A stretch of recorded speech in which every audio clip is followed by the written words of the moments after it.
Dans le texte original, le mot Satan signifie un opposant, un adversaire. À l'origine, il était un chérubin créé par Dieu. Il était un archange. Par la suite, il s'est rebellé contre Dieu en s'élevant à la position de Dieu. À cause de cela, Dieu l'a jugé et il est devenu Satan, l'adversaire de Dieu. Le diable s'oppose à tout ce que fait Dieu et en plus de cela, il est toujours en opposition avec les enfants de Dieu. Ce matin, avec le révérend Francis Tunona, nous voulons regarder ensemble la façon dont le diable s'attaque aux enfants de Dieu et la façon dont il lui résiste. Pasteur Francis, bonjour. Bonjour. Bon, à l'origine, Satan n'était pas ce qu'il est devenu aujourd'hui, nous le savons très bien. Que s'était-il exactement passé dans le ciel? Lorsque Dieu était en train de créer et qu'il avait créé les anges et que par la suite ces anges-là l'accompagnaient dans la suite de son travail, il avait donc établi ces anges à des postes de responsabilité. C'est alors qu'on va avoir comme ça au sein des anges des ordres. Alors il y a eu un ordre appelé les séraphins, les chérubins, les anges ordinaires et on va avoir les archanges, ordre dans lequel se trouvait donc cet ange qu'on appelait Lucifer qui va finalement devenir Satan le diable. Et en tant qu'archange, il était donc un chef des anges parce que ce que ça veut dire, archange signifie chef des anges. Donc il avait un grand nombre d'anges sous sa domination, sous son contrôle. Alors, Dieu pouvait l'envoyer ici, Dieu pouvait l'envoyer là pour exécuter certaines tâches. Et donc, il savait qu'est-ce qui se faisait et qu'est-ce qui devait se faire. Et il voyait aussi qu'au travers de tout ce que Dieu était en train de créer, tout était tourné complètement vers Dieu et donc toute la création devait adorer et vénérer lui et lui seul, Dieu. Alors il va comme ça concevoir de la jalousie dans son cœur et avoir de l'orgueil aussi et avoir envie donc d'être aussi adoré comme Dieu. C'est ainsi qu'il va être amené donc de concevoir l'idée de se révolter et d'attirer à son compte un grand nombre d'anges et de créer donc une sorte de révolte au ciel, ce qui va donc aboutir à une bataille qui va avoir lieu dans les cieux. C'est la première bataille d'ailleurs que nous allons donc connaître et qui finalement verra Satan être vaincu et chassé du ciel. Pasteur, ce matin nous parlons de comment résister au diable et avant que les enfants de Dieu ne comprennent qu'est-ce qu'il faut faire pour lui résister, il est d'abord important pour nous de savoir quelles sont les astuces, les canaux, les moyens que le diable utilise pour attaquer les enfants de Dieu. Alors, l'être humain est formé de trois parties. 1 Thessaloniciens chapitre 5 verset 23. Vous avez le corps de chair, l'esprit et l'âme. Donc en allant de l'extérieur vers l'intérieur, vous avez le corps, vous avez l'esprit humain et vous avez l'âme. Voilà donc les trois parties qui forment donc l'être humain. Et quand Dieu veut s'établir dans un être humain, Dieu vient s'établir dans la troisième partie qu'on appelle l'âme. Et Satan, lui, lorsqu'il veut donc séduire quelqu'un, qu'est-ce qu'il fait? Il commence d'abord par passer au travers de l'esprit de cet homme. Parce que son but, justement, c'est aussi aller s'asseoir sur le même trône que Dieu occuperait dans le cœur de l'homme, si Dieu devait l'occuper. Alors, son but, c'est de s'asseoir sur ce trône-là et donc de contrôler cet être-là, de diriger sa vie. Parce que c'est notre âme qui constitue toutes les motivations de notre vie. Notre âme décide d'une chose, cette décision est communiquée à notre esprit et l'esprit communique à la chair et alors l'action est accomplie. C'est comme ça que ça se passe. Donc, les deux donc se battent pour le contrôle de l'âme de l'homme. Alors, la porte de l'âme, c'est la pensée. Donc, au niveau de notre esprit. Et Satan, alors qu'est-ce qu'il fait? Il passe par la pensée pour nous attaquer. La pensée est le principal canal utilisé par Satan pour essayer de subjuguer les hommes, la pensée. Donc, il utilise nos pensées, notre imaginaire, notre raisonnement et tout, pour essayer donc de nous contrôler et inoculer dans nos vies toutes sortes de semences complètement empoisonnées. Voilà exactement comment Satan fait pour nous avoir. On va donc parler de plusieurs choses qui vont intervenir, comme la séduction, la tromperie et autres. Mais voyez que, séduction ou pas, peu importe le moyen qu'il va utiliser, il va toujours et forcément passer par le canal de la pensée pour y arriver. Alors, vous avez parlé du raisonnement. Le diable utilise donc le raisonnement pour atteindre les enfants de Dieu. C'est quoi le raisonnement? Et il raisonne sur quoi, cet enfant de Dieu?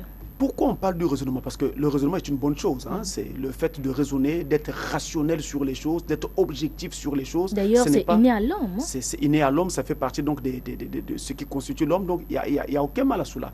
Mais seulement quand on dit que Satan amène l'homme à raisonner, il s'agit du fait que Satan amène l'homme à réfléchir sur la parole de Dieu pour ne pas voir dans la parole ce qu'elle dit exactement qu'elle ferait ou qu'elle est. C'est cela le principal problème. Donc, Satan amène l'homme à nier la parole, à user d'un esprit négatif à l'égard des promesses de Dieu. Et c'est ainsi qu'on dit que cet homme est en train de raisonner, en d'autres termes qu'il est en train d'user de sa propre intelligence, de sa propre sagesse pour essayer de comprendre la parole de Dieu. Et ce faisant, il ne la prend plus par la foi, il la prend par la raison. Et il n'accepte plus les choses parce que Dieu l'a tout simplement dit, mais il accepte parce qu'il peut le démontrer, il peut le comprendre, il peut l'expliquer. Dieu ne nous a pas demandé de comprendre ni d'expliquer, mais Dieu nous a demandé de croire par la foi. Voilà toute la différence qu'il y a. C'est pourquoi on parle tout le temps du raisonnement et que tout le temps dans les églises, on fustige le raisonnement parce que c'est vraiment opposé au principe de la foi.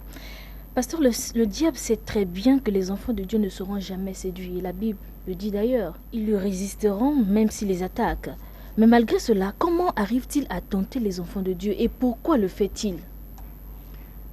Satan tente les enfants de Dieu parce qu'il a besoin de récupérer le plus grand nombre de son côté, parce qu'il sait que la bataille qui avait commencé au ciel doit encore se poursuivre sur la terre. Donc il y avait un premier round au ciel, mais le round final doit se dérouler sur la terre. C'est ce qu'on appelle justement la bataille de Gog et Magog.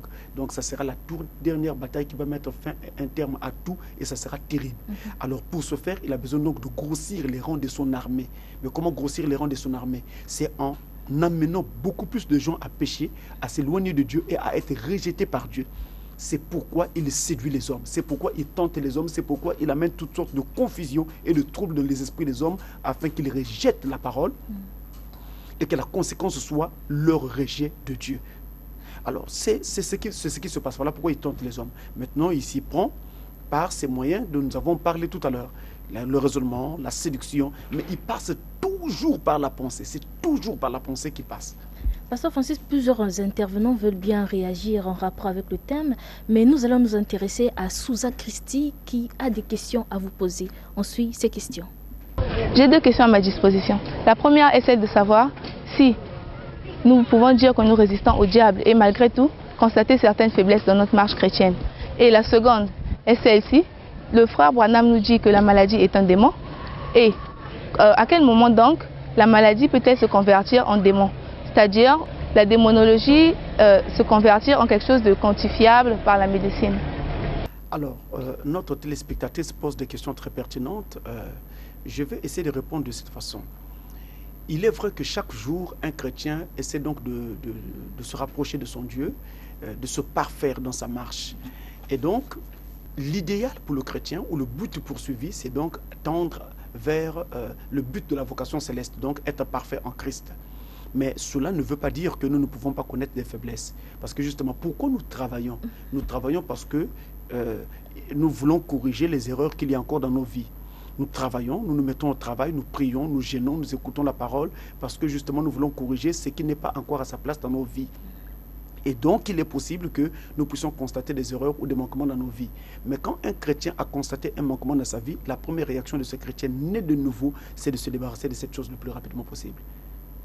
Voilà ce qu'il faudra noter. Donc, le chrétien ne se complaît pas dans le mal ou le péché. Dès qu'il constate qu'il y a quelque chose qui n'est pas à sa place, il s'en débarrasse très rapidement. Maintenant, à propos des maladies, il est établi que la maladie est justement un démon. C'est la parole de Dieu qui le dit. Alors, de ce point de vue-là, la parole de Dieu, qui est la Bible, n'a pas la même appréhension de la maladie que la science. La médecine, elle dit que la maladie est provoquée soit par un microbe, par un virus, par un bacille, ou bien par une quelconque malformation génétique, congénitale, quelque chose de ce genre. C'est ce que dit la science. Qui provoque donc la maladie. Et la parole, elle dit que c'est un démon qui provoque la maladie. Alors, comment réconcilier les deux positions? On réconcilie les deux positions comme ceci. Je prends le cas du microbe. Vous voyez, un microbe est un organisme vivant et qui ne peut être vu qu'au travers d'un microscope, soit optique ou électronique. Lorsque vous regardez donc cet organisme vivant, il est doté d'un mouvement. Il peut agir, il peut se déplacer et autres. Et la science ou la médecine voit cet organisme. La science voit le microbe et dit voilà la cause de la maladie. Et donc la science va s'atteler à détruire cet organisme pour sauver la vie du malade. La parole de Dieu dit, elle, que la maladie est un démon. Qu'est-ce que la parole fait? La parole regarde plus loin que ne voit le microscope optique ou électronique. la parole de Dieu voit plus loin que le microscope photonique, parce que cette parole-là va alors aller au-delà de l'organisme qu'on voit et voir la vie qui anime l'organisme. Donc c'est l'esprit qui est derrière cet organisme et qui fait sa vie. Et c'est cet esprit-là qu'on appelle le démon. Et si cet esprit n'était pas là, cet organisme ne vivrait pas. Et c'est pourquoi, au moment où l'on prie pour quelqu'un à l'occasion d'une prière pour le malade, l'esprit sort de cet organisme, et quand cet esprit est sorti de cet organisme, et l'organisme reste sans vie, alors toutes les toxines qui avaient été fabriquées dans le corps à l'intérieur de cet organisme-là vont commencer à se déverser sans contrôle dans le corps du malade. Alors lorsque ça se déverse comme ça, et ça se déverse en très grande quantité, le malade sent alors qu'il a de plus en plus de douleurs et que les douleurs sont beaucoup plus vives. Il a des douleurs de plus en plus atroces et il se demande comment est-ce qu'on a prié pour moi et maintenant j'ai encore beaucoup plus mal qu'avant qu'on ait prié pour moi. C'est ce problème-là, c'est ce qui se passe en ce moment-là. Donc en gardant la foi, vous serez définitivement libéré de votre problème. Mais si vous mettez le doute, eh bien l'esprit qui était sorti de cet organisme reviendra dans cet organisme et le redonnera vie et la maladie se poursuivra. Pasteur, il arrive parfois que quand vous rencontrez un frère ou une sœur, vous avez l'impression, le sentiment qu'il a ou elle a un problème avec vous ou qu'il existe des barrières. Cela peut faire à ce que ces personnes ne s'entendent plus. Comment faut-il faire pour vaincre cet esprit? D'abord, il faut toujours éviter de penser à la place des autres. Vous pouvez vous mettre à penser quelque chose sur quelqu'un, sur le compte de quelqu'un, alors que ce n'est pas ce que cette personne avait dans son cœur. Donc, il faut faire toujours très attention. C'est encore là quelque chose que Satan peut utiliser pour juste vous amener à la division, pécher contre un frère ou alors à vous séparer de ses frères et ce faisant, vous allez aussi vous séparer de Dieu. Alors, il faut donc éviter de penser des choses sur le compte des autres. Maintenant, il peut aussi arriver que ce que vous ressentez soit vraiment authentique et vrai. Et ces choses-là arrivent quand? C'est justement lorsque cette autre personne s'était mise à parler contre vous ou s'était mise à penser du mal sur vous. Et alors, quand vous vous rencontrez, c'est ce qu'il avait fait ou pensé contre vous et émet comme une sorte de rayonnement d'énergie qui vous frappe.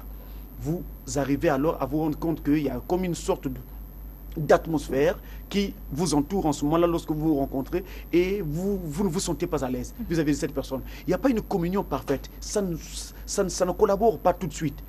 Parce que justement, cette personne parlait du mal de vous. Elle était en train de vous critiquer ou de colporter des choses contre vous. Ce sont ces choses-là qui peuvent donc arriver.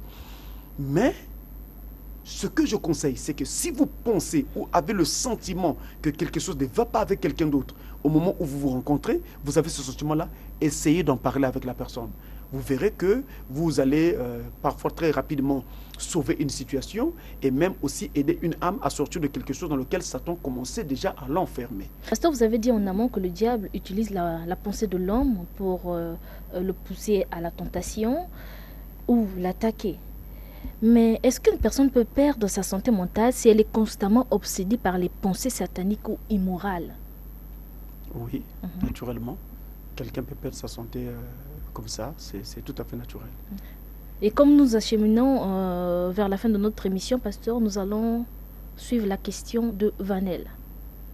J'aimerais poser 2 questions sur comment résister au diable. La première question est celle-ci. Est-ce que c'est le manque de vie de consécration qui fait toujours de telle sorte que le chrétien succombe à la tentation? Maintenant, la deuxième est celle-ci. Est-ce que toutes les tentations ne proviennent que du diable? N'y a-t-il pas aussi d'autres qui proviennent de Dieu juste pour nous mettre à l'épreuve? Si c'est le cas, comment pourrons-nous qualifier celle de Dieu? Alors, nous avons là encore des questions très pertinentes. Il faut noter ceci. C'est que le manque de consécration, justement, est l'un des facteurs qui conduisent donc à la tentation. L'un des facteurs qui font que Satan puisse vous posséder et donc vous amener à faire n'importe quoi. Jésus-Christ d'ailleurs avait dit, priez beaucoup afin que vous ne tombiez pas en tentation.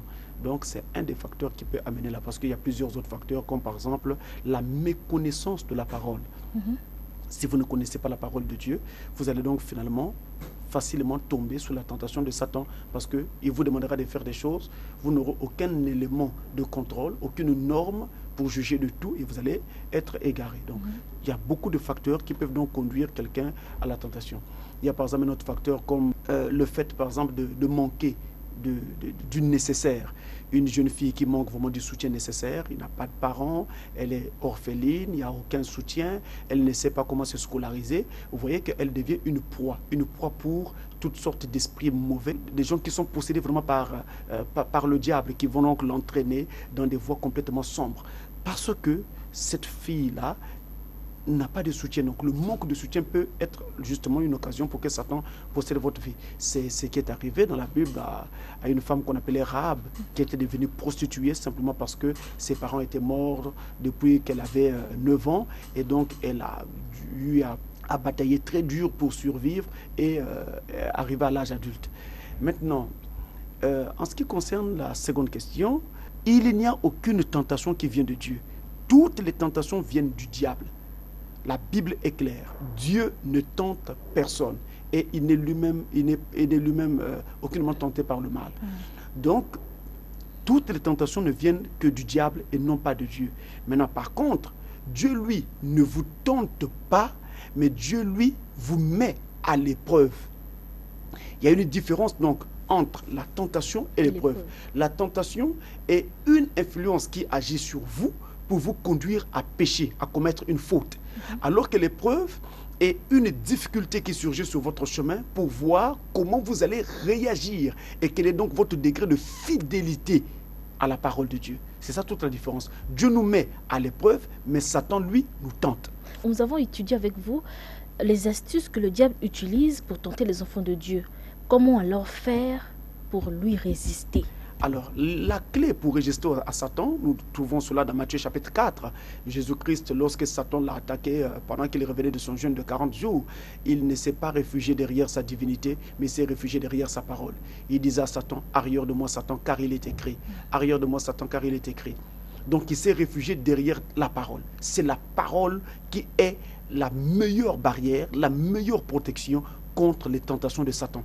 Et je m'en vais lire une autre écriture qui va nous aider à voir un peu plus clair là-dessus. C'est dans 1 Jean chapitre 2, versets 13 et 14, où il est dit « Je vous écris, Père, parce que vous avez connu celui qui est dès le commencement.